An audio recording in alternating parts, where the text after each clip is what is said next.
వాయి తీశారు కదా నేను కూడా. సార్ ఏమంటానంటే గత ప్రభుత్వం ఇబ్బంది పడిన వాళ్ళకు ఆవేదన అదేవిధంగా గుండెకోత లేదని మాత్రం నేను అన్నా సార్. వాస్తవంగా మీరు చెప్పినట్లు నేను కూడా చాలా ఇబ్బంది పడ్డాను. నాకు కూడా పాయింట్ బ్లాక్ లో గన్ పెట్టి బెదిరించినటువంటి సంఘటనలు నేను ఇవన్నీ కూడా అనుభవించాను. బాలకోటయ్య గారిని నేను ప్రత్యక్షంగా అమరావతి ఉద్యమంలో ప్రతి ఏ టెంట్ దగ్గరికి ఏ రోజు వెళ్ళినా కూడా అమరావతి రాజధాని కోసం ఆయన పడినటువంటి ఇబ్బందులు, ఆ రాజధాని కోసం అన్వయపెట్టినటువంటి కేసులు అన్నిటి మీద కూడా నాకు అవగాహన ఉంది. కానీ అక్కడ లోకేష్ గారికి ఇప్పాల రవీంద్ర అని తెలిస్తే ఆయన సోఫాలో కూర్చోబెట్టం కాదు సార్, గేటు కూడా టచ్ చేయించేవాడు కాదు. కానీ కార్పొరేట్ కంపెనీస్ ని మన ఆంధ్రప్రదేశ్ రాష్ట్రానికి తీసుకురావడం కోసం పొలిటికల్ లీడర్స్ వాటిని కోఆర్డినేట్ చేయరు సార్. ఎందుకంటే ఒక ఐఐటి స్థాయిలో చదువుకొని పూర్తి స్థాయిలో కార్పొరేట్ లైజనింగ్ కంపెనీస్ తోటి అవగాహన ఉన్నటువంటి వాళ్ళని పెట్టుకుంటేనే మనం 4 కంపెనీలు తీసుకురాగలుగుతాము, ఒక 1000 ఉద్యోగాలు ఇవ్వగలుగుతాం. కాబట్టి ప్యూర్లీ నాన్ పొలిటికల్ పర్సన్స్ ఈ కంపెనీస్ తోటి ఎంఓఈలు చేస్తుంటారు. కాబట్టి నాన్ పొలిటికల్ ఎంప్లాయీస్ ఎవరైతే వీటిని కోఆర్డినేట్ చేస్తారో వాళ్ళకి కొంచెం ఈ సోషల్ మీడియాలో పొలిటికల్ గా ఉన్న వాళ్ళ మీద అవగాహన లేకుండా జరిగింది తప్పితే, ఎప్పుడైతే ఇప్పల రవీంద్ర అనేటువంటి వ్యక్తి సిస్కో టీంలో వచ్చి కలిశాడు అని చెప్పేసి లోకేష్ గారి దృష్టికి వచ్చిందో, మనకే ఇప్పుడు బాలకోటయ్య గారికి అదేవిధంగా రామకృష్ణ జడ్జి గారికి నాకు మీకు మీరు ఇందాక ఎంత ఎలా మాట్లాడారు అతన్ని, అలా చేసినటువంటి చూస్తేనే మనకి రక్తం మరుగుతుంది.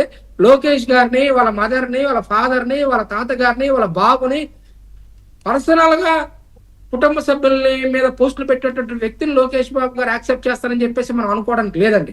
తెలియక జరిగినటువంటి తప్పుని సరిచేశారు. వెంటనే ఖచ్చితంగా భవిష్యత్తులో ఇటువంటి పొరపాట్లు జరగనివ్వకుండా చూసుకునేటువంటి ఆలోచన, దానికి కావాల్సినటువంటి మెకానిజాన్ని ఖచ్చితంగా లోకేష్ బాబు గారు ఏర్పాటు చేసుకుంటారు.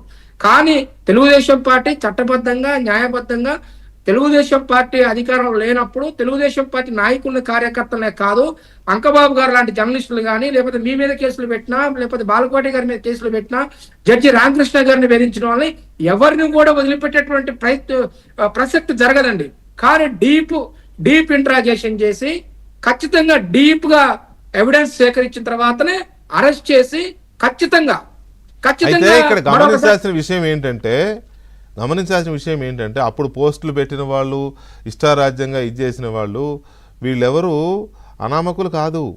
బెంగళూరులో సాఫ్ట్వేర్ ఉద్యోగాలు చేసిన వాళ్ళు, చెన్నైలో సాఫ్ట్వేర్ ఉద్యోగాలు చేసిన వాళ్ళు, పూణేలో సాఫ్ట్వేర్ ఉద్యోగాలు చేస్తున్న వాళ్ళు, వీళ్ళందరూ అక్కడి నుంచి ఇలాంటి పోస్టులు పెట్టిన వాళ్ళే.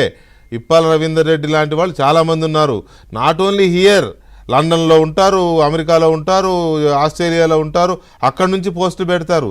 వీళ్ళు ఏదో కంపెనీ రూపంలో ఎప్పుడైనా రావచ్చు, కంపెనీ రూపంలో కాదు ఇంకో రూపంలో రావచ్చు, ఎవరికి తెలుసు. కాబట్టి స్క్రీనింగ్ అనేది ఒకటి జరగాలి. కళ్ళు తిరగటం కాదు సార్, లోకేష్ గారు కంటి మీద కునుకు లేకుండా రాష్ట్రం కోసం పనిచేస్తా ఉన్నారు. అందుకే అంటున్నా నేను, ఇప్పుడు దావోస్ వెళ్ళినా లేకపోతే కంపెనీలతో చర్చలు జరిపినా కూడా ఇండస్ట్రీలు రావాలని, కంపెనీలు రావాలని కదా. ఈ కంపెనీల రూపంలో టీములు వస్తూ ఉంటాయి. ఆ టీముల్లో ఎవడో ఒకటి ఇలాంటి వాళ్ళు ఉంటారు. ఎందుకంటే అప్పుడు పబ్బం గడిపోవడానికి, అప్పుడు డబ్బుల కోసం అప్పుడు అక్కడ చేసి ఉండొచ్చు. ఇప్పుడు కూడా ఏదో కుట్ర ఉంటుంది. ఇట్లాంటి వచ్చే వాళ్ళలో కుట్ర ఏదో ఉంటుంది ఖచ్చితంగా. ఇప్పుడు వాళ్ళు వచ్చిన టీంలో ఇప్పాల రవీందర్ రెడ్డి కంపెనీ తరఫున వచ్చాడని మనం అనుకుంటున్నాం. కానీ అతను ఈ టీంలో ఉన్నాడు అని అంటే కంపెనీ కూడా తెలిసి ఉండకపోవచ్చు. కానీ ఇతని కాన్స్పిరసీ, ఇతని వెనకాల వ్యక్తులు ఎవరో ఉండుంటారు పంపడంలో. సో అందువల్ల కంపెనీ కూడా మనం వెంటనే తెలియపరిచాం సార్, ఇతను ఈ విధంగా